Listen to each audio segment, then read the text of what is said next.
আজকের ভিডিওতে আমরা আলোচনা করব ভিক্টোরিয়ান পোয়েট জেরাল্ড ম্যানলি হকিন্সের লেখা একটা পোয়েম ফেলিক্স র্যান্ডাল। এটা ছিল একটা সনেট। আজকে আমরা এই কবিতাটার একদম ডিটেইলস পড়ব। চলো শুরু করা যাক ছোট্ট এই সুন্দর সনেটটা।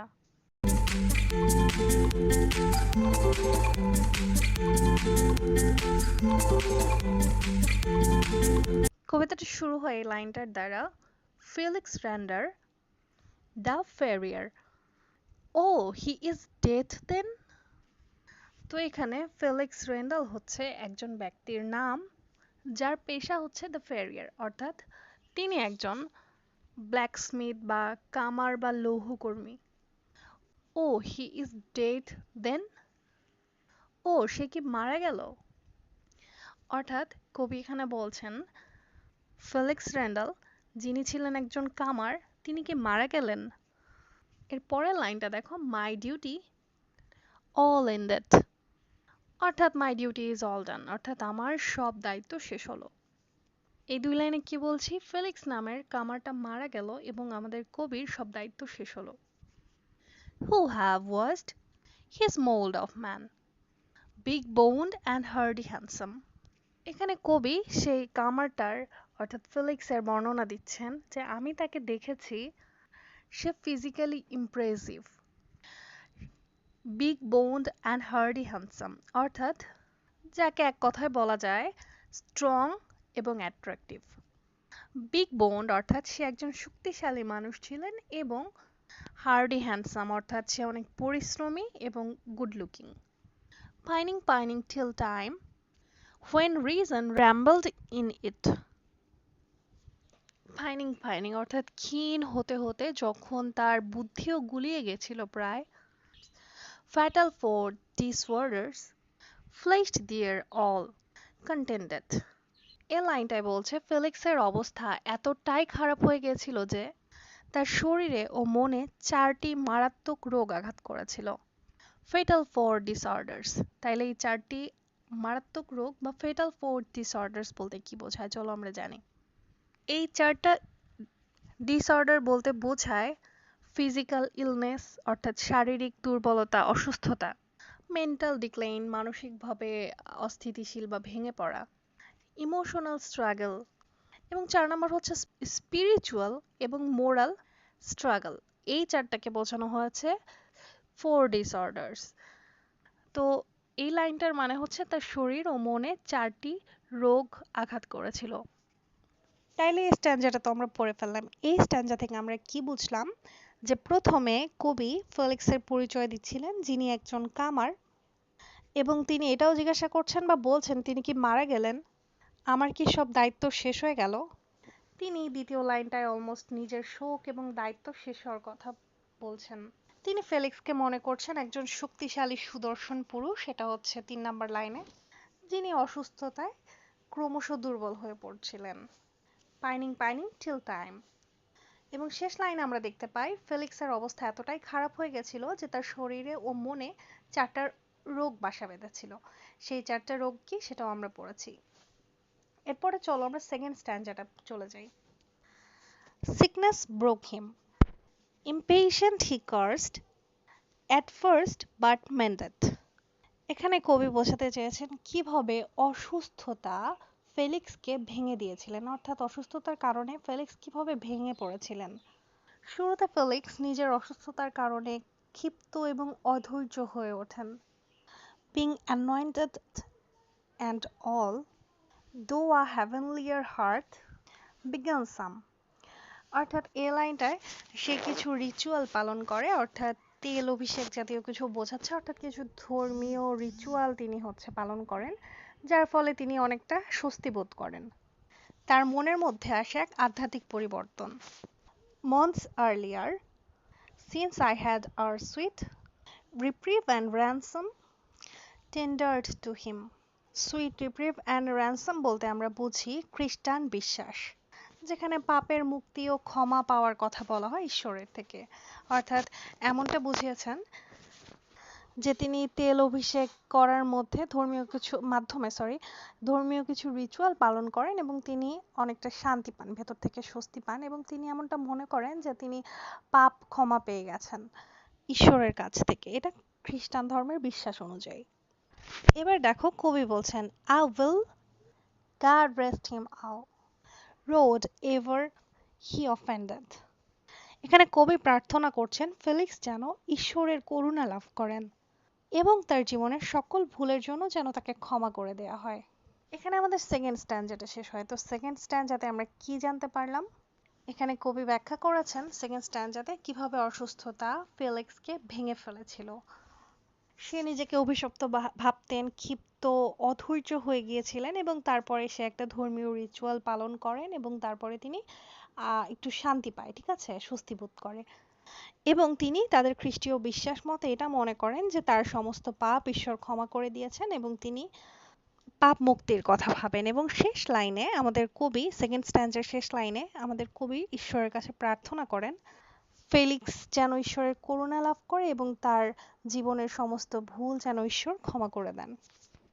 এবার থার্ড স্ট্যান্জা দেখো, this seeing the sick endears them to us.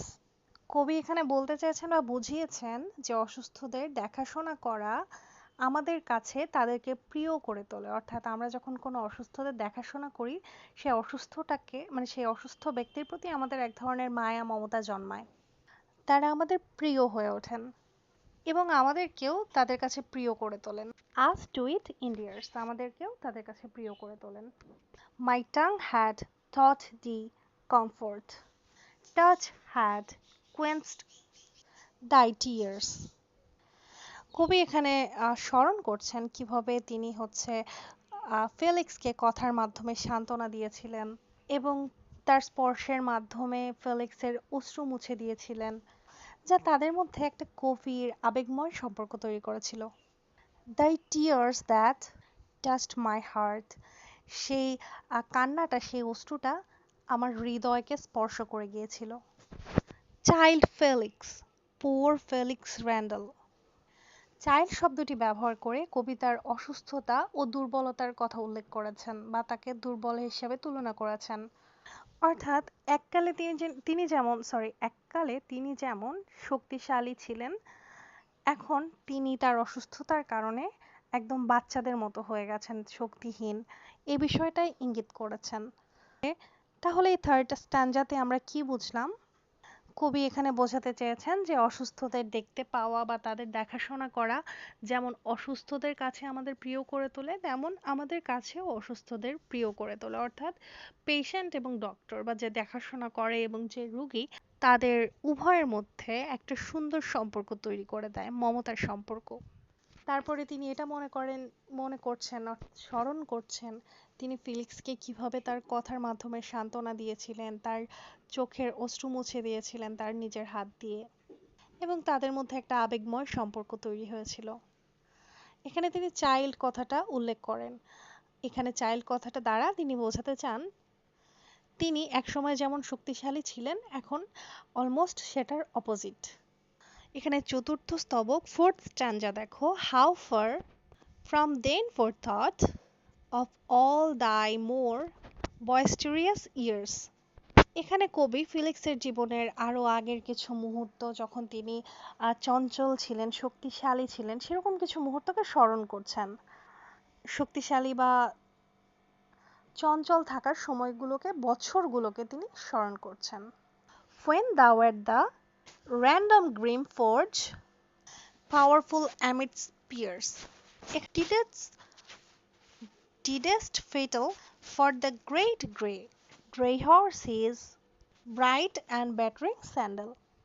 অর্থাৎ এখানে নিচের যে লাইনটা সেটা আমরা আগে পড়ছি, তার পরে আমরা আগের লাইনটা পড়ছি, কারণ তাহলে তোমাদের বুঝতে সুবিধা হবে। এখানে শেষ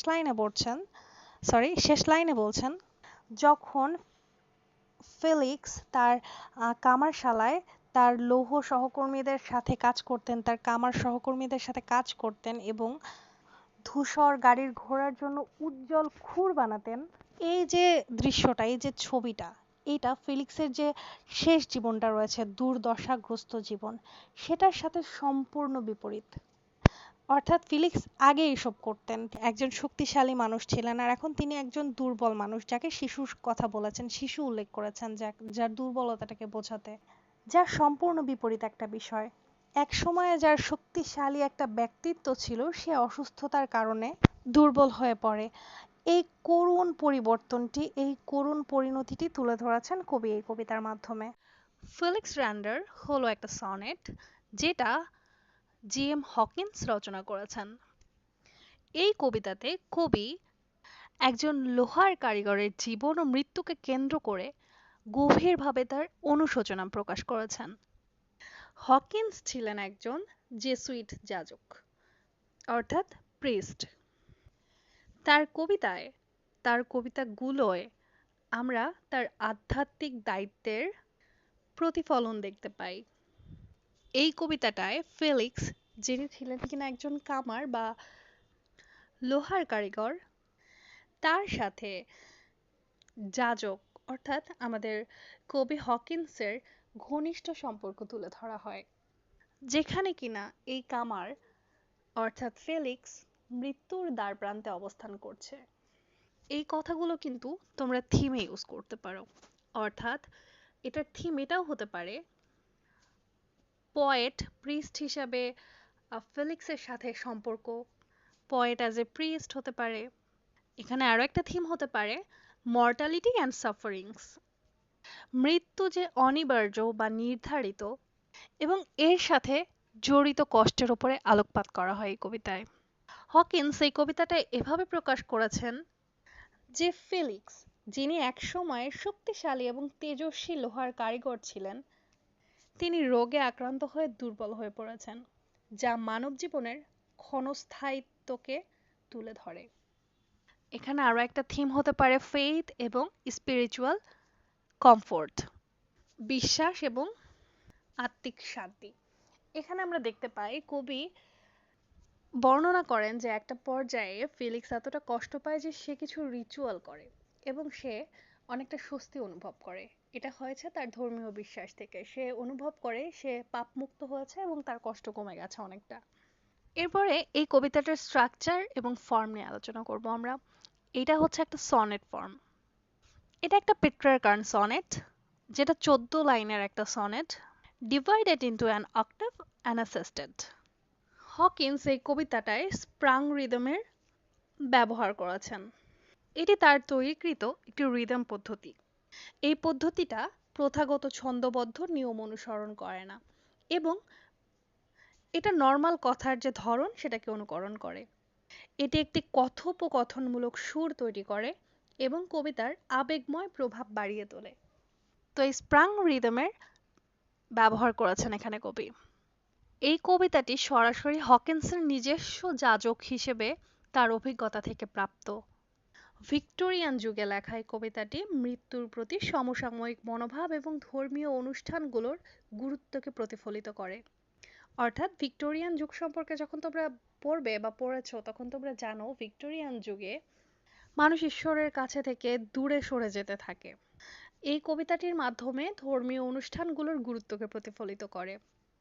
এটি সময়ের আধ্যাত্মিক এবং একটি আবেগময় দৃশ্যপটের ঝলক দেয়, যেখানে মৃত্যু ছিল একটি পরিচিত উপস্থিতি।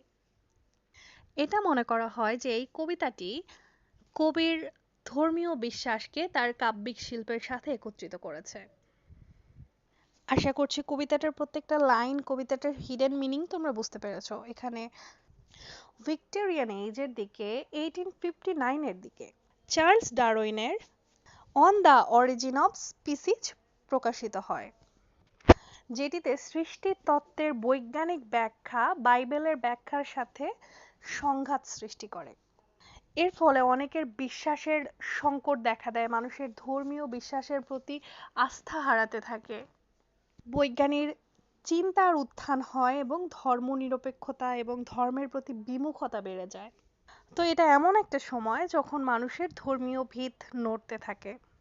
এখানে হকিন্স প্রতিফলিত করার চেষ্টা করে যাজকরা বা প্রিস্টদের সাথে যারা ভুক্তভোগী তাদের কিরকম সম্পর্ক বা ধর্মীয় অনুভূতি এখানে তাজা করার চেষ্টা করে হকিন্স এই কবিতার মাধ্যমে। মানুষকে দেখানোর চেষ্টা করে যে মৃত্যু খুবই নর্মাল একটা বিষয়, তোমাদেরকে ধর্মের প্রতি বিমুখ হলে চলবে না, অ্যাজ লাইক যেন ধর্ম বিশ্বাসটা মানুষের গভীর হয়, সেটা চেষ্টা করেন তিনি এই কবিতার মাধ্যমে, এবং তিনি নিজেও এই কবিতার মধ্যে একটা রিফ্লেকশন ফেলে যান তার নিজের ধর্মের প্রতি যে অগাধ বিশ্বাস ছিল সেটার উপর।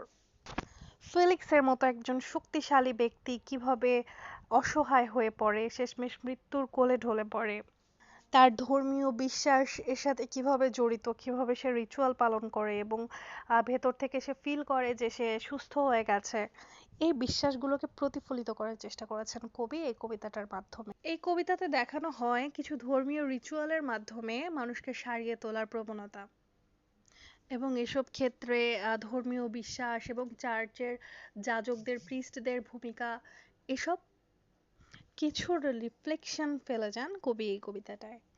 ধর্মীয় বিশ্বাস কিভাবে মানুষকে স্বস্তি দিতে পারে, মৃত্যুর আগে পাপ মুক্ত করতে পারে, এই সব কিছুর একটা রিফ্লেকশন ফেলে যান কবি এই কবিতাটার মাধ্যমে। আশা করছি এই কবিতাটা তোমরা সুন্দর মতো বুঝতে পেরেছো। কোনো প্রশ্ন থাকলে অবশ্যই কমেন্টে জানিও। Thank you for tuning in today. Remember, education is the key to unlocking endless possibilities. Let's keep learning, growing, and inspiring each other. Stay curious, and until next time, keep exploring.